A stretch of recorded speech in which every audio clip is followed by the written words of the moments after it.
Assalamualaikum warahmatullahi wabarakatuh.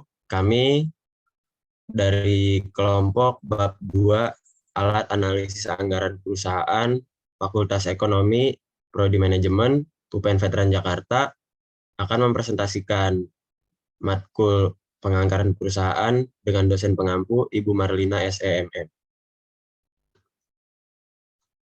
Anggota kelompok kami terdiri dari 3 orang, dengan saya Muhammad Hidayatullah Rahman, NIM terakhir 086, Dimas Irawan Wijaya dengan NIM terakhir 095, dan Amirohda Bahdia Prima dengan NIM terakhir 077.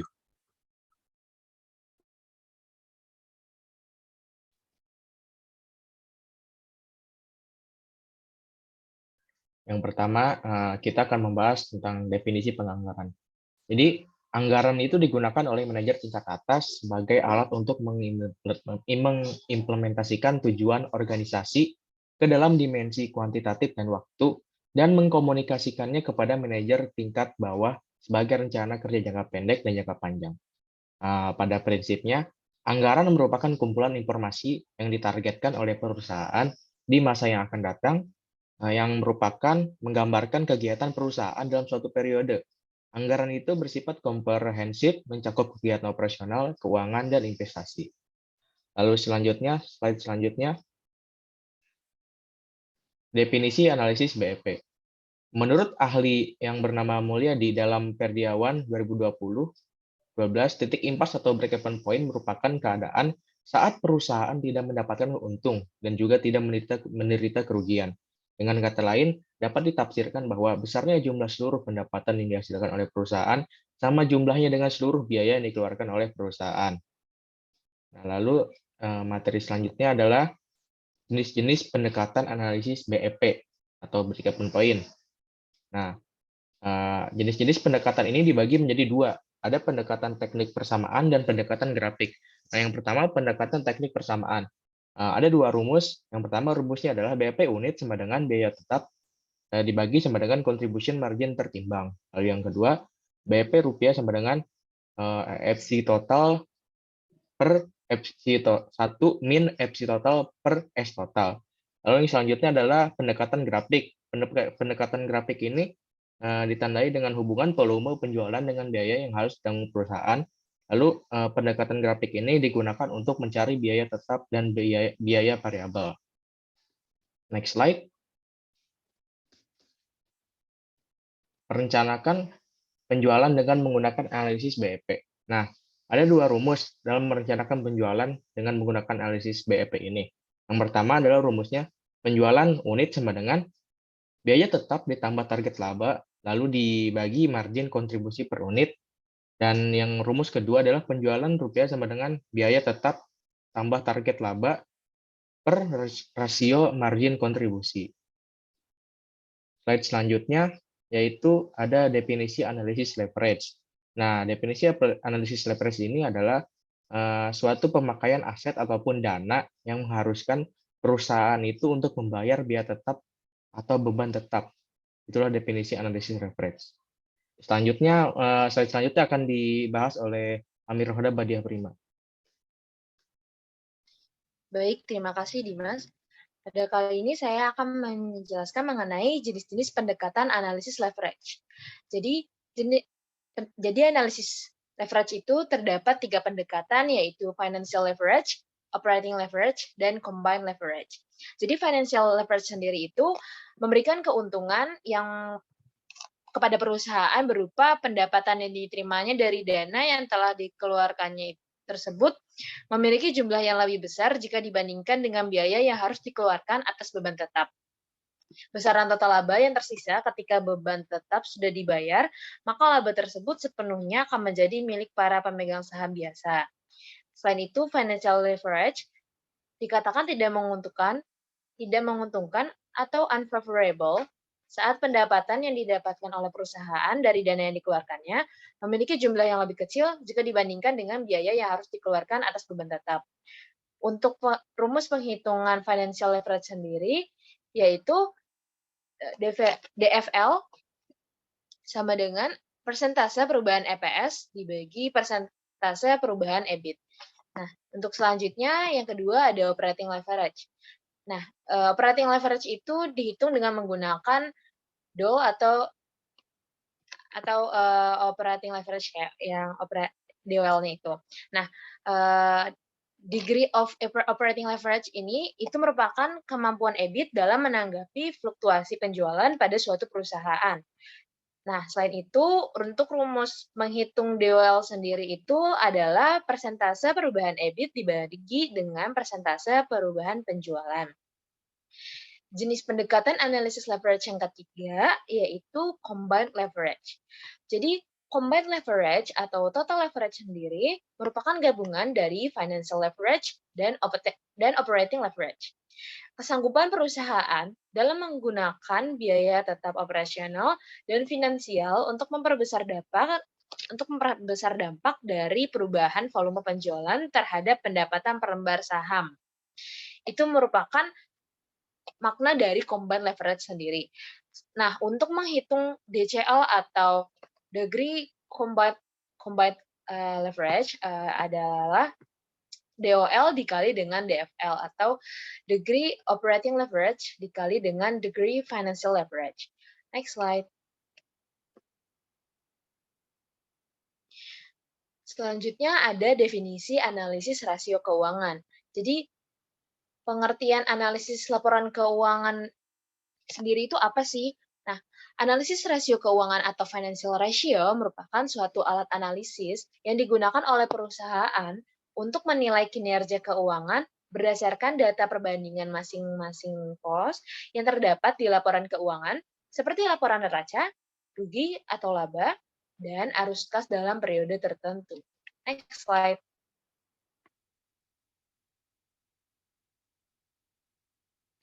Nah, sekarang kita masuk ke jenis-jenis pendekatan analisis rasio keuangan.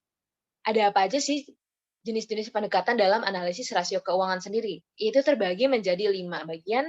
Ada rasio likuiditas atau liquidity ratio. Yang kedua ada rasio leverage atau solvabilitas. Yang ketiga ada rasio profitabilitas atau profitability ratio. Yang keempat ada rasio aktivitas atau activity ratio. Dan yang terakhir ada rasio penilaian.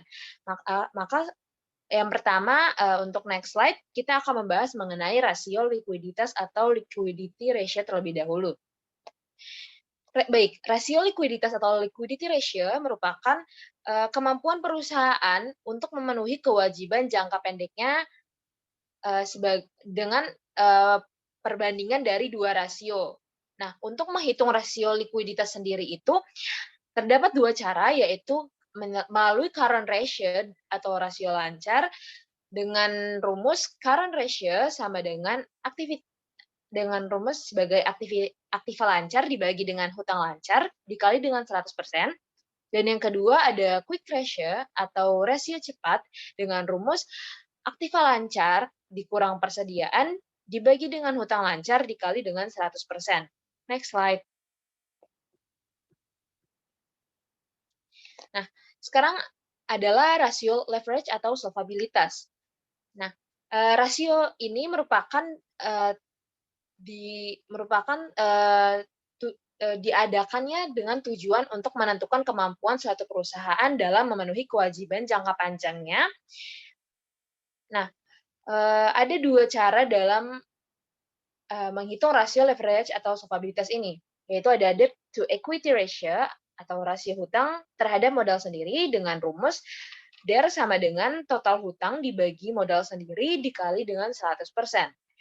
Nah, yang kedua ada debt to total assets atau ratio hutang terhadap aktiva. DTA rumusnya adalah dengan total hutang dibagi dengan total aktiva dikali dengan 100%. Next slide.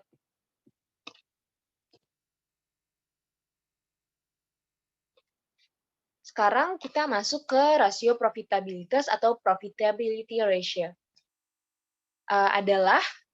Rasio profitabilitas ini adalah rasio yang dipakai untuk mengukur kinerja atau kesanggupan perusahaan dalam memperoleh laba dari pendapatan yang berkaitan dengan penjualan, aset serta ekuitas. Nah, untuk rumusnya sendiri itu terbagi menjadi 3. Ada net profit margin atau NPM dengan rumus laba bersih setelah pajak dibagi dengan penjualan bersih dikali dengan 100%. Yang kedua, ada return on assets atau ROA dengan rumus laba bersih setelah pajak dibagi dengan total aktiva dikali dengan 100%. Dan yang terakhir ada return on equity rate atau ROA. Rumusnya adalah laba bersih setelah pajak dibagi dengan total modal sendiri dikali dengan 100%. Untuk next slide. Sekarang kita masuk ke bagian rasio aktivitas atau activity ratio. Rasio aktivitas sendiri digunakan untuk menghitung dan memantau tingkat keefektifan manajemen dalam suatu perusahaan mengenai cara mengelola aset-asetnya. Ada 3 jenis rasio dalam menghitung atau mengukur rasio aktivitas ini sendiri. Yang pertama ada receivable turnover atau perputaran piutang dengan rumus receivable turnover sama dengan penjualan bersih dibagi dengan rata-rata piutang. Yang kedua, kita punya perputaran persediaan atau inventory turnover dengan rumus harga pokok penjualan dibagi dengan rata-rata persediaan. Nah, yang terakhir ada total asset turnover atau perputaran aktiva dengan rumus penjualan bersih dibagi dengan total aktiva. Next slide. Nah, pada cara yang terakhir ini mengenai jenis rasio dari jenis-jenis pendekatan analisis rasio keuangan, kita membahas mengenai rasio penilaian. Jadi rasio penilaian sendiri itu apa sih? Rasio penilaian ini tuh tujuannya dilakukan untuk mengukur kelayakan atau kinerja dalam suatu perusahaan pada masa lampau dengan tujuan sebagai tolak ukur untuk memprediksi masa yang akan datang. Nah, proses mengiktisarkan anggaran tersebut dilakukan dengan menggunakan penilaian dari para investor. Rasio penilaian ini terbagi ada 2. Kita menghitungnya dari PER dan NBV. Nah, PER ini dihitung dengan rumus sebagai berikut, yaitu harga saham perusahaan dibagi dengan keuntungan pemegang saham atau EPS dikali satu waktu. Nah, yang kedua, kita harus menghitung juga dari NBV-nya. Nah, NBV ini rumusnya adalah harga saham perusahaan dibagi dengan nilai buku dari saham dikali dengan satu waktu. Nah, untuk selanjutnya akan dibahas oleh rekan saya, Muhammad Hidayatur Rahman. Untuk Muhammad Hidayatur Rahman, dipersilakan. Baik, terima kasih Amir Badia Prima. Pada studi kasus kali ini, kami mengambil sampel perusahaan produsen batu bara yang sudah melantai di Bursa Efek Indonesia agar mempermudah mendapatkan informasi terkait laporan keuangan perusahaan, yaitu kita mengambil sampel PT Indo Tambang Raya Megah Tbk. Nah, perusahaan ini merupakan perusahaan terbuka yang sudah berdiri dari 1987 dengan bisnis utama di bidang pertambangan batubara beserta fasilitas pelabuhan muat dan operasional pembangkit listrik serta kontraktor pertambangan. Pendapatan perusahaan ini didominasi oleh penjualan batubara dengan porsi mencapai 97% dari total keseluruhan pendapatan. Setelah COVID-19 mereda, perekonomian dunia mulai pulih dan membutuhkan banyak bahan baku utama termasuk batu bara dalam menggerakkan perekonomian. Permintaan dari berbagai negara melonjak, sedangkan suplai perusahaan baru saja bangkit dari keterpurukan akibat COVID-19 yang menyebabkan harga jual batu bara melonjak tinggi hingga $274 per metric ton. Berdasarkan keadaan tersebut, kami tertarik untuk meneliti lebih lanjut salah satu perusahaan batu bara di Indonesia, yaitu PT Indo Tambang Megah Tbk ini. Untuk data yang digunakan pada studi kasus ini, kami berdasarkan laporan keuangan dan secara ringkas, kinerja perusahaan berdasarkan laporan keuangan tahun 2021 sebagai berikut.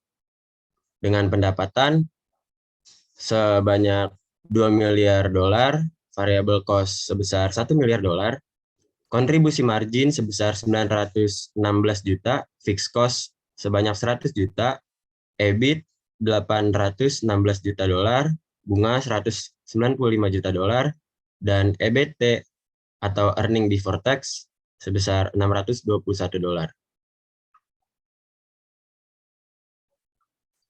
Untuk analisis BEP atau break even point, didapatkan hasil untuk BEP unit 28.706.813 ton. Dan untuk BEP price-nya diperoleh sebanyak $2 miliar 305. Sehingga dari data yang diperoleh tersebut dapat ditarik kesimpulan bahwa untuk mencapai titik impas atau balik modal, maka perusahaan ini harus menjual minimal 28 juta ton batu bara atau memperoleh pendapatan sebesar 2,3 miliar dolar.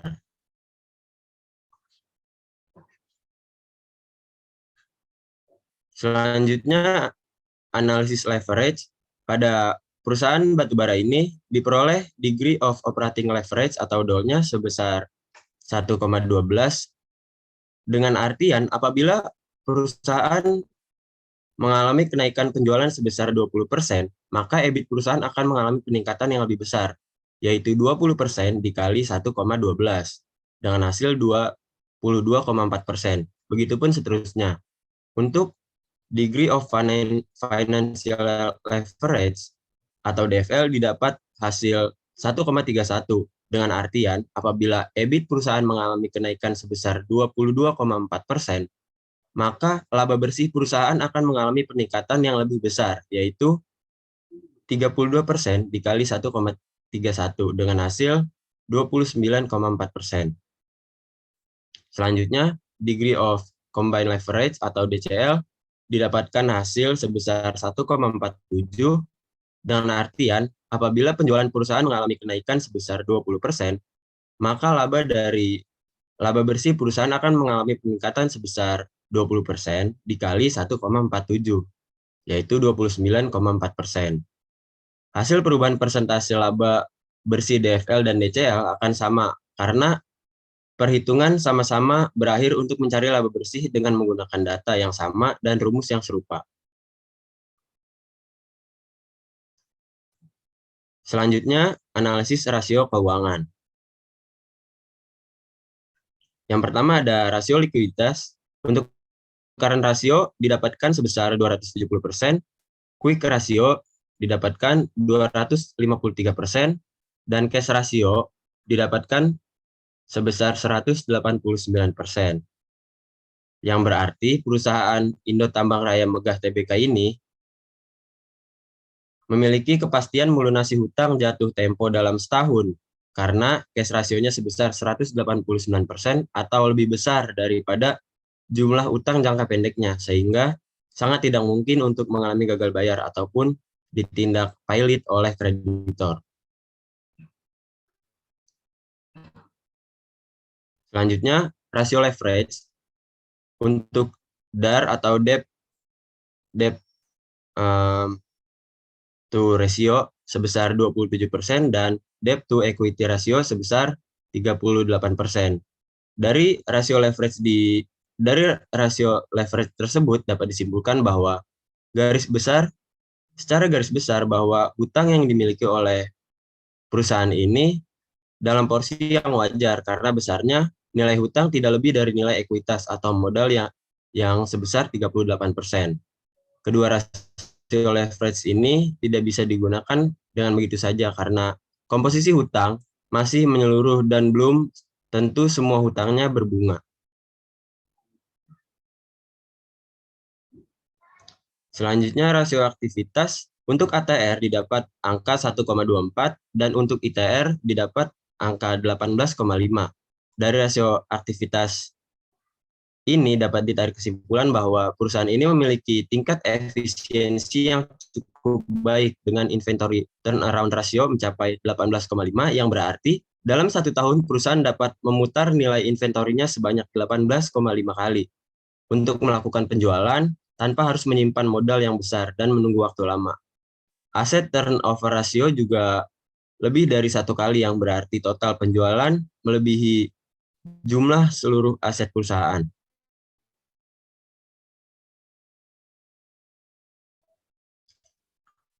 Untuk selanjutnya, rasio profitabilitas. Untuk gross profit margin didapat angka 44%, net profit margin 22%, return on aset sebesar 28%, dan return on equity sebesar 39%. Dari rasio profitabilitas ini dapat disimpulkan bahwa perusahaan batubara ini memiliki kinerja yang menghasilkan laba yang baik. Hasil ini dapat dilihat dengan persentase GPM, NPM, ROA atau ROE yang seluruhnya di atas 20%. Dalam hal ini, pengembalian modal sangatlah cepat untuk perusahaan yang sudah mature atau sebesar PT Indo Tambang Megah Tbk ini. Selanjutnya, rasio penilaian dinilai oleh dua aspek, yaitu PER atau Price to Earning Ratio dan PBV atau Price Book Value. Untuk PER didapat nilai 4,48 dan PBV 1,81. Dari kedua rasio penilaian tersebut dapat disimpulkan bahwa harga saham PT Indo Tambang Raya Megah Tbk dengan ticker ITMG yang dipasarkan di Bursa Efek Indonesia masih terbilang murah dan layak untuk diakuisisi. Sebab nilai PER-nya masih 4,48 yang berarti bahwa perusahaan bisa melakukan BEP hanya dengan waktu 4 tahun saja. Sedangkan untuk nilai PBV masih di kisaran angka 1 yang menunjukkan harga normal karena dekat dengan nilai ekuitas atau modal perusahaan.